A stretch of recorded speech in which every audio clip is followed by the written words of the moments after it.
Salutations everyone, this is Razor here giving you some 2v2 action here on whatever the hell this map is called. Don't really care. Um, this is, part of the new playlist update with these 1v1, 2v2, 3v3 situations, and I was going to try and knife that guy, but I failed. And this is a pretty interesting addition to Modern Warfare 3. Originally, in my Perfect Call of Duty series, I actually did have a 2v2 playlist, but when I thought over it again, I thought that that could just be incorporated into the Modern Warfare 3, or the Call of Duty Elite playlist, which I've mentioned before, and I thought that a 2v2 could be incorporated into that playlist.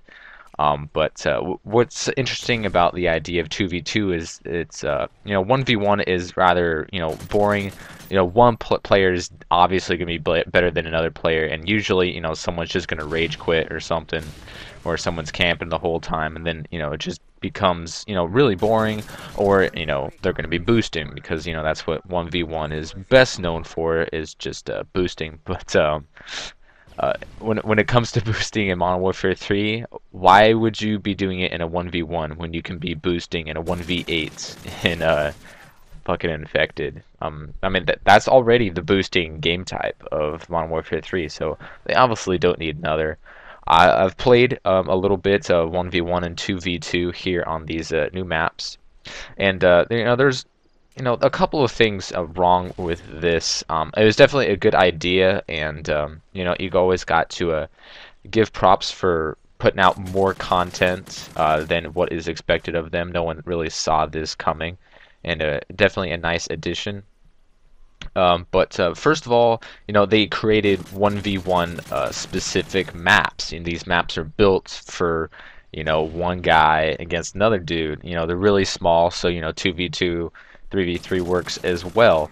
But it's 1v1ing on a map like Village, isn't going to be catering for a 1v1 match very well, and it's going to be slower, so they made these smaller maps, which was a good idea. Most of the layouts are pretty decent, but when you have, I mean, like this little tower right up here that I took this guy out with my C4, whenever I'm playing this map, that's just where everyone's going to be. If I'm 1v1ing someone, then that's just where they're going to be the entire time. If I'm 2v2ing someone, one guy's going to be up there while another dude's like protecting them. And that's just very poor map design. If you're going to have a 1v1 situation in a map, it's always going to be campy to begin with. And when you give someone an unbeatable advantage by putting them in the high ground, where it's very difficult to take them out from long range, and that forces you to close the gap of the encounter, then they're going to have an advantage, unless there's a really shitty player and you got C4 and you can smoke them out a couple of times. But still, if you got someone camping up there with an ACR and noob tubes, it's going to be very frustrating and not a very fun game. And unfortunately, that is what this does come down to. I mean, when it's going to be a 1v1 or 2v2 game modes, expect the ACRs with noob tubes to be coming out, because that's what I've seen the majority of the time.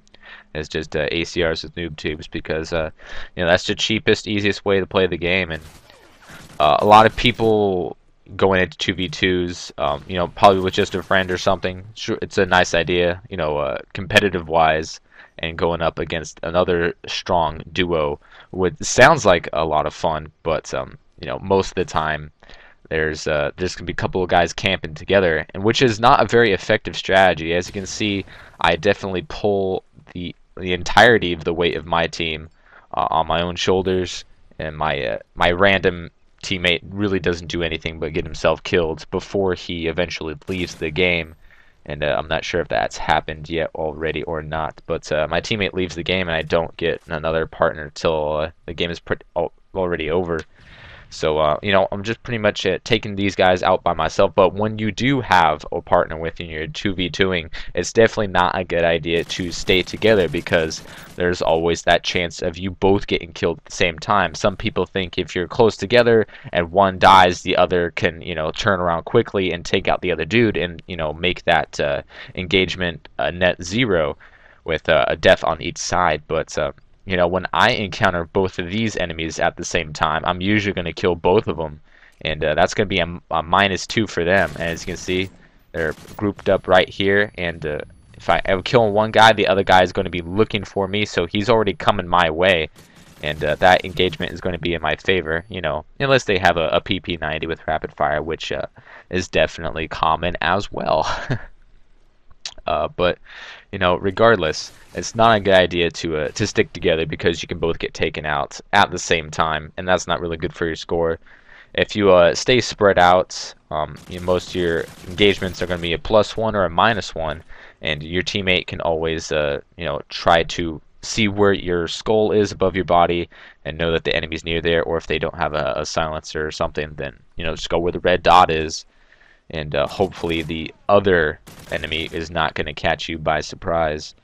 But that doesn't seem to be much of a counter towards someone who's good at the game, like myself. Got my golden AK, and they're not really doing much to stop me in my rampage mode.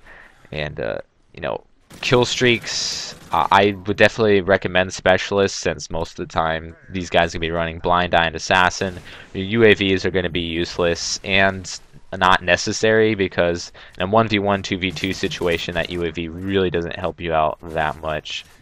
Sound whoring is definitely going to be a must, which is rather complicated since the recent updates with the sitrep being buffed, I guess you could say, because now sitrep cancels out dead silence, which sounds like a good balance from the first hand of it, but when you're running specialists and you get both at the same time, they cancel each other out, so it's like having neither of them.